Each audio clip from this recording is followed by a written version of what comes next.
And in the 2nd year of the reign of Nebuchadnezzar, Nebuchadnezzar dreamed dreams, wherewith his spirit was troubled, and his sleep brake from him. Then the king commanded to call the magicians, and the astrologers, and the sorcerers, and the Chaldeans, for to shew the king his dreams. So they came and stood before the king. And the king said unto them, I have dreamed a dream, and my spirit was troubled to know the dream. Then spake the Chaldeans to the king in Syriac, O king, live forever, tell thy servants the dream, and we will shew the interpretation. The king answered and said to the Chaldeans, The thing is gone from me, if ye will not make known unto me the dream, with the interpretation thereof, ye shall be cut in pieces, and your houses shall be made a dunghill. But if ye shew the dream, and the interpretation thereof, ye shall receive of me gifts and rewards and great honor, therefore shew me the dream, and the interpretation thereof. They answered again and said, Let the king tell his servants the dream, and we will shew the interpretation of it. The king answered and said, I know of certainty that ye would gain the time, because ye see the thing is gone from me. But if ye will not make known unto me the dream, there is but one decree for you, for ye have prepared lying and corrupt words to speak before me, till the time be changed. Therefore tell me the dream, and I shall know that ye can shew me the interpretation thereof.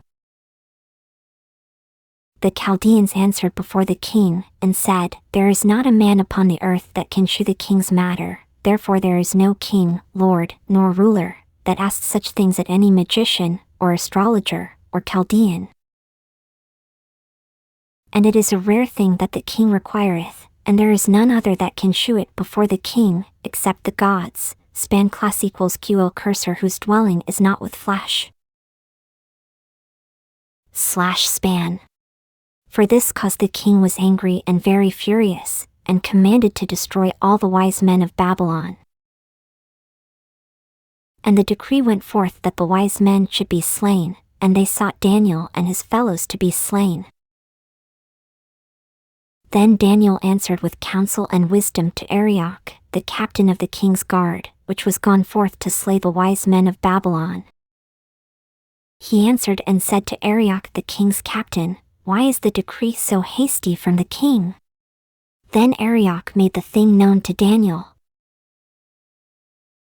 Then Daniel went in, and desired of the king that he would give him time, and that he would shew the king the interpretation.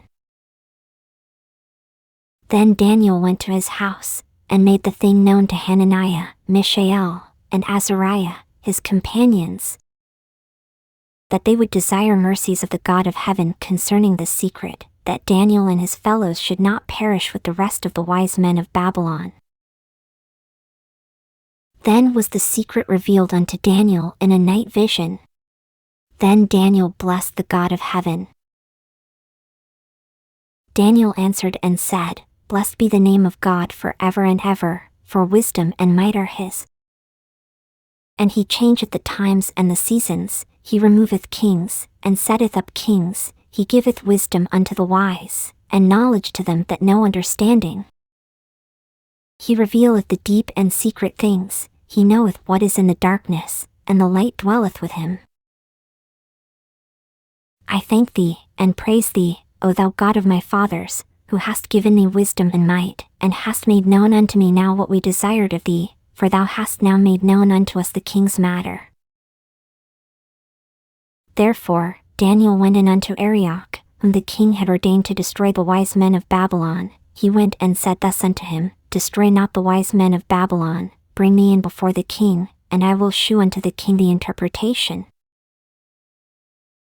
Then Arioch brought in Daniel before the king in haste, and said thus unto him, I have found a man of the captives of Judah, that will make known unto the king the interpretation. The king answered and said to Daniel, whose name was Belteshazzar, Art thou able to make known unto me the dream which I have seen, and the interpretation thereof?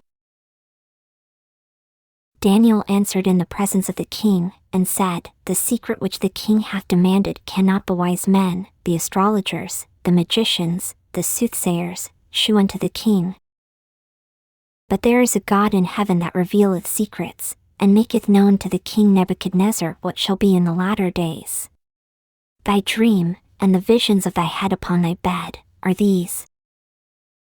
As for thee, O king, thy thoughts came into thy mind upon thy bed, what should come to pass hereafter, and he that revealeth secrets maketh known to thee what shall come to pass. But as for me, this secret is not revealed to me for any wisdom that I have more than any living, but for their sakes that shall make known the interpretation to the king, and that thou mightest know the thoughts of thy heart. Thou, O king, sawest, and behold a great image. This great image, whose brightness was excellent, stood before thee, and the form thereof was terrible. This image's head was of fine gold, his breast and his arms of silver, his belly and his thighs of brass, his legs of iron, his feet part of iron and part of clay. Thou sawest till that a stone was cut out without hands, which smote the image upon his feet that were of iron and clay, and brake them to pieces. Then was the iron, the clay, the brass, the silver, and the gold, broken to pieces together, and became like the chaff of the summer threshing floors, and the wind carried them away, that no place was found for them, and the stone that smote the image became a great mountain, and filled the whole earth. This is the dream, and we will tell the interpretation thereof before the king. Thou, O king, art a king of kings, for the God of heaven hath given thee a kingdom, power, and strength, and glory. And wheresoever the children of men dwell, the beasts of the field, and the fowls of the heaven, hath he given into thine hand, and hath made thee ruler over them all. Thou art this head of gold. And after thee shall arise another kingdom inferior to thee, and another third kingdom of brass, which shall bear rule over all the earth. And the fourth kingdom shall be strong as iron, for as much as iron breaketh in pieces and subdueth all things, and as iron that breaketh all these, shall it break in pieces and bruise. And whereas thou sawest the feet and toes, part of potter's clay, and part of iron, the kingdom shall be divided, but there shall be in it of the strength of the iron, for as much as thou sawest the iron mixed with miry clay. And as the toes of the feet were part of iron, and part of clay, so the kingdom shall be partly strong, and partly broken. And whereas thou sawest iron mixed with miry clay, they shall mingle themselves with the seed of men, but they shall not cleave one to another, even as iron is not mixed with clay. And in the days of these kings, shall the God of heaven set up a kingdom, which shall never be destroyed, and the kingdom shall not be left to other people, but it shall break in pieces and consume all these kingdoms, and it shall stand forever. For as much as thou sawest that the stone was cut out of the mountain without hands, and that it brake in pieces the iron, the brass, the clay, the silver, and the gold, the great God hath made known to the king what shall come to pass hereafter, and the dream is certain, and the interpretation thereof sure. Then the king Nebuchadnezzar fell upon his face, and worshipped Daniel, and commanded that they should offer an oblation and sweet odors unto him. The king answered unto Daniel, and said, Of a truth it is, that your God is a God of gods, and a Lord of kings, and a revealer of secrets, seeing thou couldest reveal the secret. Then the king made Daniel a great man, and gave him many great gifts, and made him ruler over the whole province of Babylon, and chief of the governors over all the wise men of Babylon. Then Daniel requested of the king, and he set Shadrach, Meshach, and Abednego over the affairs of the province of Babylon, but Daniel sat in the gate of the king.